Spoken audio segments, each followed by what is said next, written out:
Hey Annette, how are you doing today? Hi, Maria. I'm fine. How are you? I'm doing well. So I thought today would be a good opportunity to talk about a particular issue that has been on my mind for a few days. And Okay, great. yes, so basically ever since the tragedy of Charlie Kirk, I've been thinking about doing an episode to sort of share how the Spanish woke left media and some politicians have framed this tragedy. Okay. I haven't really followed the Spanish media much on this. So, yeah, tell me about it. How has it been? Well, maybe we can kick off by I can share with you what some of the journalists in La SER. You know La SER? La SER is a very sort of mainstream media, legacy media outlet in Spain. At one point, they would have been perhaps much more serious with their reporting. Now, many people sort of see them as an extension of the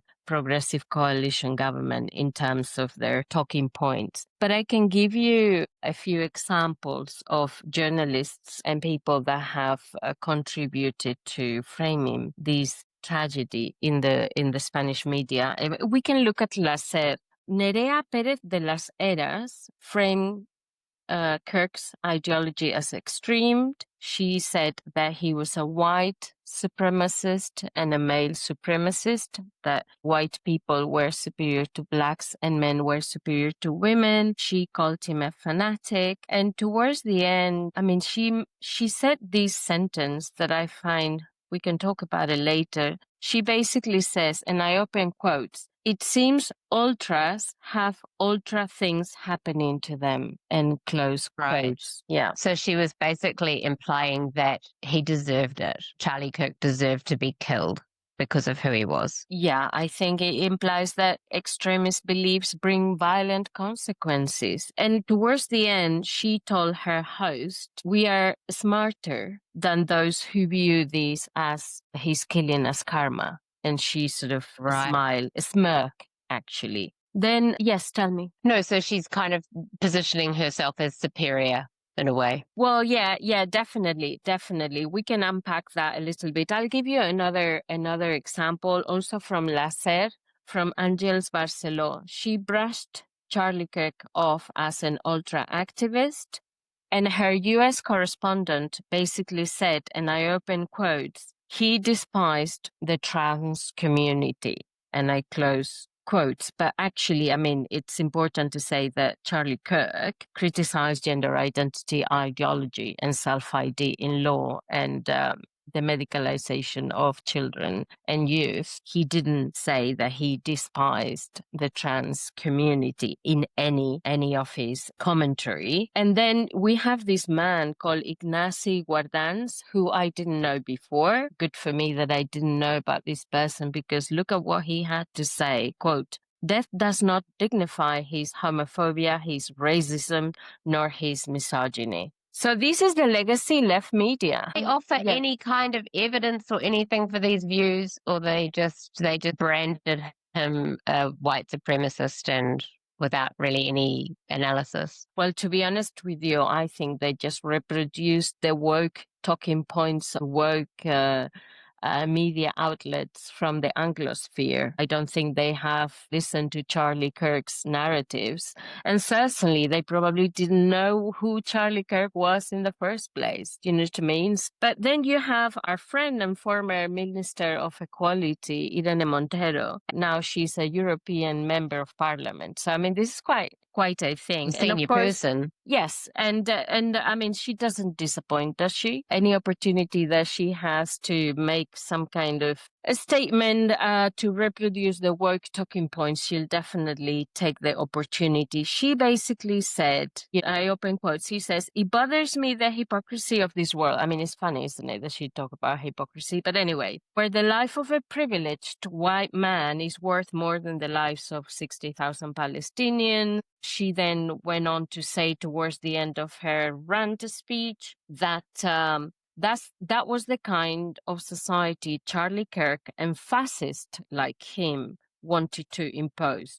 But we are not like Charlie Kirk. We are not like them. We do not believe weapons save lives. We know weapons kill. So there you have it, just some of the comments. So what's your take on this, Annette? Are you surprised? Like I said, I don't really follow the Spanish media much. It does seem to be similar to what happened in the English speaking world, especially in America, the very polarized outlets. But it does seem to be worrying that these quotes that you give here, that there doesn't seem to be much condemnation of political violence. Surely just the fact that somebody is essentially executed for their views and is something that should worry everybody that's in the media and politics, because, the whole idea of democracy is that there's supposed to be a wide variety of views and we're supposed to debate them. So it shouldn't matter whether you agree or disagree with this guy, Charlie Kirk, who I hadn't even really heard of before he was killed.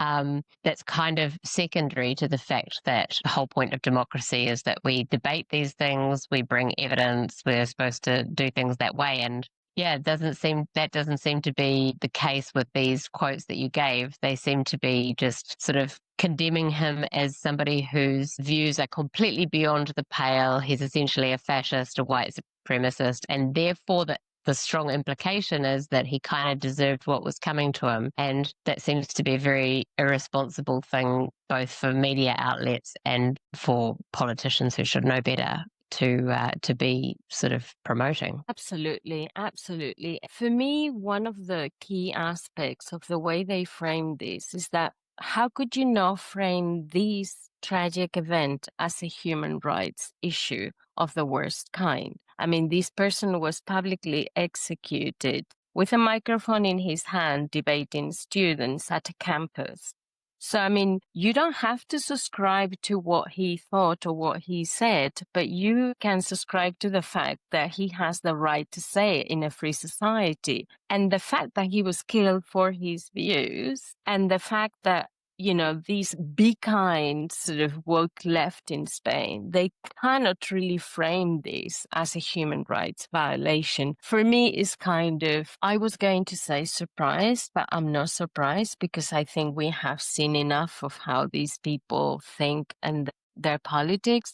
But you always get shocked, don't you? Because you think at a time like this, the focus should be on freedom of speech and basic human rights, the right to live and exercise when you're alive, your right to disagree with people in the public square. He was not imposing his views. He went out of his way to speak to others about his political positions and to argue with them. So you have to give him credit for that. So the focus for them is that, he didn't have the right views, did he? So it's tough luck that he died. And also with the comments they made, all of them, Angels, Nerea, Irene Montero, these men who I didn't know before, Ignacy Wardans, bad enough they're not framing it as a human rights issue in a democracy. They're also taking the opportunity to elevate themselves as morally superior. Didn't you notice that in the kind of statements? Yeah, yeah. So they're very, very convinced that they are the good guys. So this is just a demonstration of the real polarization of politics. And it's also the kind of idea that views that you disagree with, or politicians or political activists like Charlie Kirk that you disagree with, their views are not just something to be debated and disagreed with, but the views are completely illegitimate.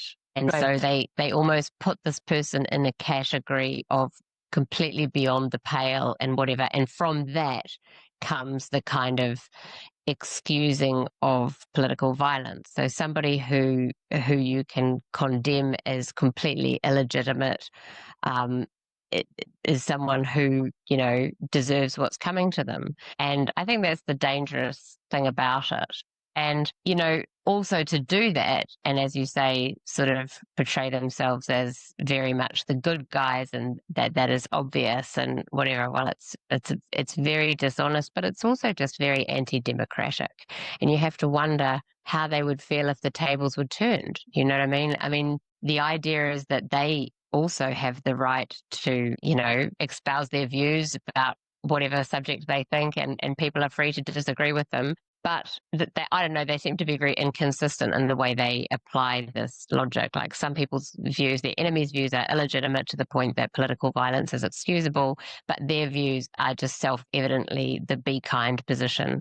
It seems a bit incoherent to me. Absolutely. And I think it's a projection, isn't it? Because it's almost like, they have standards for them that they would not sort of extend to other people. I mean, we've been for years having to listen to their work points and to say things like sex is a social construct. And I think in a free society, you have the right to say that. I have other views on, obviously, you don't have the right to impose that view on others in a democracy, but you have the right to think that and to say it, and we can disagree in an agreeable way. So certainly, I mean, and again, if I think about Irene Montero, once again, she's reproducing these talking points on critical race theory and making it about race, basically saying, a white privileged man. It's like, it's a human being, any human life has value in its own right. I don't care whether you're black or white or male or female.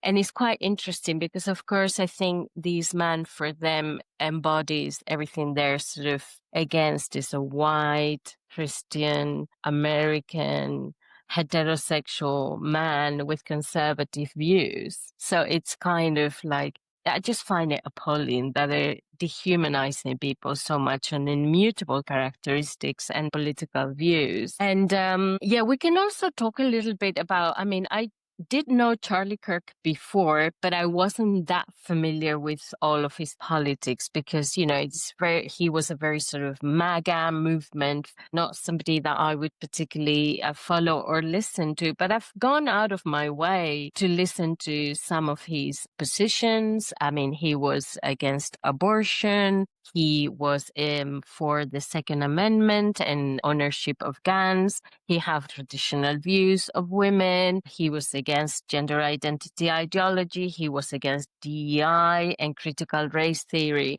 And here the most important thing for me is that, I don't subscribe to most of his views, but I actually think that the way he has been portrayed by the woke left media, and in this case, one of her European MPs, Irene Montero, is that I don't think they have gone out of their way to do their homework. And did they know who Charlie Kirk was? I don't think so. And also, have they gone out of their way to actually do a little bit of research and do? I mean, I'm not want to be mean, but I just think, is their English good enough for them to analyze what this person actually say? Because there's been, a lot of Afro-Americans that have come out to say this person didn't hold any racist views. He was very much against critical race theory. And he was against affirmative action. And by the way, being against affirmative action is a mainstream view. You're not a fascist if you're against affirmative action. He was for equal opportunities, and he stated that. He said you should not be discriminated on the color of your skin, on your sex. You should not be discriminated for jobs and things like that. But what he was against was very much DEI, diversity, equity, and inclusion, and affirmative action. And you can disagree with that. But that's very different to saying that he was a fascist or a fanatic, don't you think? Have they done their homework? Yeah, I mean, I think that they've revealed a lot more about themselves than they have made any useful comment about this American political activist, Charlie Kirk, and because what they're doing is basically saying that views that are, as they consider them, illegitimate are, they should not be heard. They should be silenced. They're not there for debate or discussion, that they don't seem to feel the need to, as you say, do their homework or bring any evidence in support of, their disagreements with Charlie Kirk or anything. They simply just brand him as a fascist, and that's enough. So, I mean, if your political approach is that your enemies should be silenced, if necessary, by violence, and that's okay, well, I mean, that's not democratic. If anything, that's the fascist position, right? So I don't know. I think they've revealed really a lot about themselves. And that's a pity, because in a democracy, the media has a really, really important role to play in the active debate of different ideas and disseminating information that's true, so that people can have an understanding of politics and debate it, and that's just forms part of democracy. So they don't really seem to be very interested in that. I mean, my expectations of someone like Irene Montero are very low anyway. I don't know. You would hope that the mainstream media would at least have higher standards than what we seem to have seen from the examples that you've given. Absolutely, absolutely. And at the end of the day, we're coming now full circle. Like you say, I mean, to me, this is no longer about, I mean, I call them the woke left, but to me, this is no longer about left or right. And I think this kind of framing is not very helpful. I think it's about people who are for freedom and people who are tyrants. So at the end of the day, like I said, and I think a lot of people also feel they have to always say, well, I didn't agree with Charlie Kirk. I didn't agree with Charlie Kirk.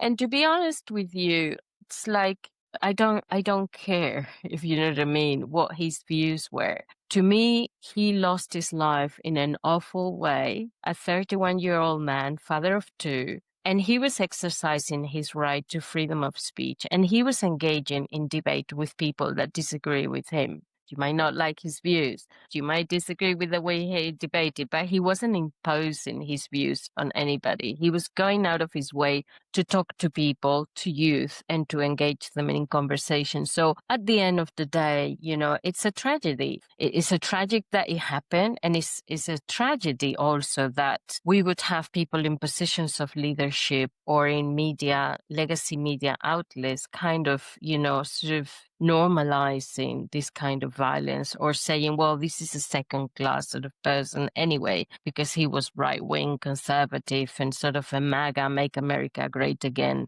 person. So it's like he almost saying like, well, he's sort of, what is this saying in English? If you live by the sword, you die by the sword, sort of thing. But he didn't live by the sword, did he? Because he was debating people. Anyway, it is sad. Again, this is a very polarized moment, and that's why I wanted to have this brief conversation with you, Annette. I thank you very much, because to me, at the end of the day, it's about putting content out there where we are sort of producing some sort of, some content that sort of challenges these polarized narratives that we see in this day and age. So anyway, I don't know if you'd like to say something to wrap up. We don't have much time. No, I agree with you that that's the most worrying thing, that the media seems to be incapable of dealing with it in a responsible and democratic way, which is what they're there for. So that's very worrying. Absolutely. Anyway, Annette, so I hope to speak with you very soon. Thank you for having this conversation. I think it's important. Take care. Okay. Thanks, Maria. Bye. Bye-bye.